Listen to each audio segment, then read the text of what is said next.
Chapter 4. David Copperfield by Charles Dickens. Chapter 500. Dickens makes David Copperfield tell the story of his life. He begins at the beginning and tells everything that happened to him as a boy, the places where he lived, and the people whom he met. There are few persons whom we can know as thoroughly as David Copperfield. It is all the more lifelike because many of the scenes are taken from the life of Dickens himself. David's father had died and his mother had married again. His stepfather, Mr. Murdstone, a gentleman with very black hair and whiskers, was all that a stepfather ought not to be, so that David was happiest when he was away from home. Happily he had a nurse, who was big and good-natured and really loved David.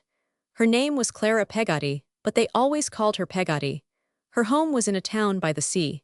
Mr. Peggotty and his nephew Ham and a despondent old lady named Mrs. Gummidge lived in a houseboat on the shore.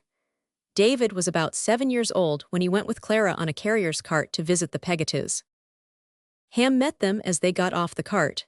He was a great big fellow, 6 feet tall, and he carried David's box under his arm, while Peggotty trudged along through the sand at his side. There was a fishy smell about everything. There were boats and fishermen's nets scattered about, and an air of pleasant disorder. Everybody seemed to have all the time there was in the world, and nobody was hurried. Evidently Yarmouth was a very pleasant place for a boy on his vacation. There was plenty of room to play in, and no Mr. Murdstone to make him afraid. Copyright by Charles Scribner's Sons. Chapter 51. Tlmli.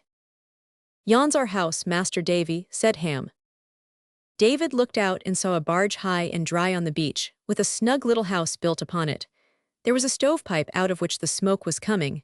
When they came up, they found everything was as pleasant as could be. There was a door on one side and tiny little windows. On the mantelpiece was a Dutch clock, and the table had all the tea things on it. Peggotty opened a door to show David his bedroom. It was in the stern of the boat where the rudder used to be. There was a little window, and a little looking-glass framed with oyster shells and a tiny bed, and there was a blue mug filled with fresh seaweed. Pretty soon Mr. Peggotty, Peggotty's older brother and the master of the house came in. "Glad to see you, sir," said Mr. Peggotty.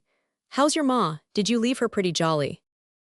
David gave him to understand that she was as jolly as could be wished. "Well," said Mr. Peggotty, "if you can make out here for a fortnight, 'long with her," pointing to his sister, "and Ham and little Emily, we shall be proud of your company."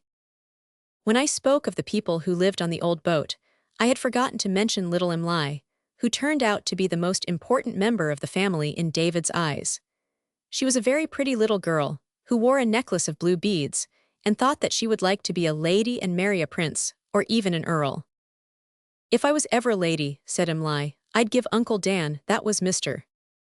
Peggotty, a sky-blue coat with diamond buttons, nankeen trousers, a red velvet waistcoat, a cocked hat, a large gold watch, a silver pipe, and a box of money. David thought that was very fine, though it was easier for him to think of Emily as dressed like a princess in the fairy books than it was to think of big Mr. Peggotty walking about in a red velvet waistcoat and a cocked hat. As for little Emily marrying a prince, that seemed all right if David could be the prince. All of the Peggotty family were so healthy and cheerful that even Mrs. Gummidge, who lived with them, could not make them unhappy. Mrs. Gummidge was a person who felt that it was necessary to have someone to pity, and as she couldn't pity the Peggottys, she got into the habit of pitying herself. She would sit by the fire, and take out an old black handkerchief, and wipe her eyes, and tell her troubles, and then tell how wrong it was in her to tell them. Mr. Peggotty had just come in from his work, having stopped a few moments at the public house, which was called the Willing Mind. Mrs. Gummidge was wiping her eyes. "What's amiss, dame?" said Mr. Peggotty. "Nothing," returned Mrs. Gummidge. "You've come from the Willing Mind, Dan'l." "Why, yes, I've took a short spell at the Willing Mind tonight," said Mr. Peggotty. "I'm sorry I should have drove you there." "Drive, I don't want no driving," returned Mr. Peggotty. "I only go too ready." "Very ready," said Mrs. Gummidge. "I am sorry that it should be along of me that you're so ready." "Along of you? It ain't along of you, don't you believe a bit of it." "Yes, it is," cried Mrs. Gummidge. "I know what I am. I know I'm a lone lorn creetur, and not only that everything goes contrary with me but that I go contrary with everybody. Yes, I feel more than other people do, and I know it more. It's my misfortune. I feel my troubles and they make me contrary. I wish I didn't feel 'em, but I do. I wish I could be hardened to 'em, but I ain't. I make the house uncomfortable. I don't wonder at it, it's far from right. It ain't a fit return. I'm a lone lorn creetur. I'd better not make myself contrary here. If things must go contrary with me, and I must go contrary with myself, let me go away. But Mrs. Gummidge had no idea of going away to the poorhouse, as she always threatened, and the Peggotties had no idea of letting her leave their cheerful little home.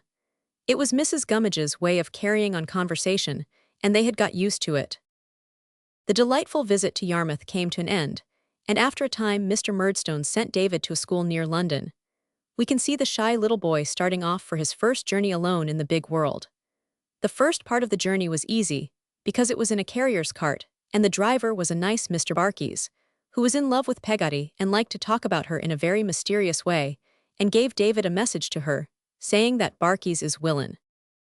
David tells of his conversation with Barkis in the cart. He first looked at the purse which his mother had given him,